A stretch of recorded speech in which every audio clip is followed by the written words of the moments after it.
GBA ಚುನಾವಣೆಗೆ ಸಂಬಂಧಿಸಿದಂತೆ ರಾಜ್ಯ ಸರ್ಕಾರಕ್ಕೆ ಸುಪ್ರೀಂ ಕೋರ್ಟ್ ಮತ್ತೊಮ್ಮೆ ಸಮಯಾವಕಾಶವನ್ನ ನೀಡಿದೆ.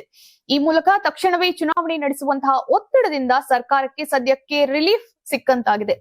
ಸುಪ್ರೀಂ ಕೋರ್ಟ್ ನಲ್ಲಿ ನಡೆದಂತಹ ವಿಚಾರಣೆ ವೇಳೆ ರಾಜ್ಯ ಸರ್ಕಾರದ ಪರ ವಕೀಲರು ಜಿಬಿಎಗೆ ಸಂಬಂಧಿಸಿದ ಅಗತ್ಯ ಆಡಳಿತಾತ್ಮಕ ಹಾಗೂ ಕಾನೂನು ಪ್ರಕ್ರಿಯೆಗಳು ಇನ್ನೂ ಪೂರ್ಣಗೊಂಡಿಲ್ಲ ಎಂದು ನ್ಯಾಯಾಲಯಕ್ಕೆ ಮಾಹಿತಿಯನ್ನ ನೀಡಿದ್ರು. ಜೊತೆಗೆ ಡಿಸೆಂಬರ್ ವೇಳೆಗೆ ಚುನಾವಣೆ ನಡೆಸುವಂತಹ ಉದ್ದೇಶವಿದೆ ಎಂದು ಭರವಸೆಯನ್ನ ನೀಡಿದ್ರು. ಸರ್ಕಾರದ ಮನವಿಯನ್ನ ಪರಿಗಣಿಸಿದಂತಹ ಸುಪ್ರೀಂ ಕೋರ್ಟ್ ಸದ್ಯಕ್ಕೆ ಚುನಾವಣೆ ನಡೆಸುವಂತೆ ಯಾವುದೇ ತುರ್ತು ನಿರ್ದೇಶನವನ್ನ ನೀಡದೆ ಅಗತ್ಯ ಸಿದ್ಧತೆಗಳನ್ನ ಪೂರ್ಣಗೊಳಿಸಲು ಮತ್ತಷ್ಟು ಸಮಯ ನೀಡಿದೆ.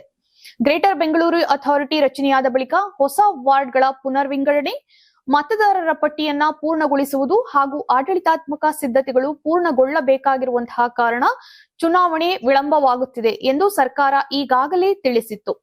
ಈ ಬೆಳವಣಿಗೆಯಿಂದ ರಾಜ್ಯ ಸರ್ಕಾರಕ್ಕೆ ತಾತ್ಕಾಲಿಕ ನಿರಾಳತೆ ಸಿಕ್ಕಿದ್ದು, ಡಿಸೆಂಬರ್ ವೇಳೆಗೆ ಜಿಬಿಎ ಚುನಾವಣೆ ನಡೆಸುವಂತಹ ದಿಕ್ಕಿನಲ್ಲಿ ಸರ್ಕಾರ ಅಗತ್ಯ ಕ್ರಮಗಳನ್ನ ಕೈಗೊಳ್ಳುವಂತಹ ಸಾಧ್ಯತೆ ಇದೆ. ಒಟ್ಟಾರೆ ಜಿಬಿಎ ಚುನಾವಣೆಯ ಬಗ್ಗೆ ಸುಪ್ರೀಂ ಕೋರ್ಟ್ ಮತ್ತೆ ಸಮಯಾವಕಾಶವನ್ನ ನೀಡಿರುವುದು ರಾಜ್ಯ ಸರ್ಕಾರಕ್ಕೆ ದೊಡ್ಡ ರಿಲೀಫ್ ಆಗಿದ್ದು, ಮುಂದಿನ ವಿಚಾರಣೆಯ ವೇಳೆಗೆ ಚುನಾವಣಾ ಸಿದ್ಧತೆಗಳ ಪ್ರಗತಿ ಕುರಿತು ಸರ್ಕಾರದಿಂದ ವರದಿ ಸಲ್ಲಿಸುವಂತಹ ನಿರೀಕ್ಷೆ ಇದೆ.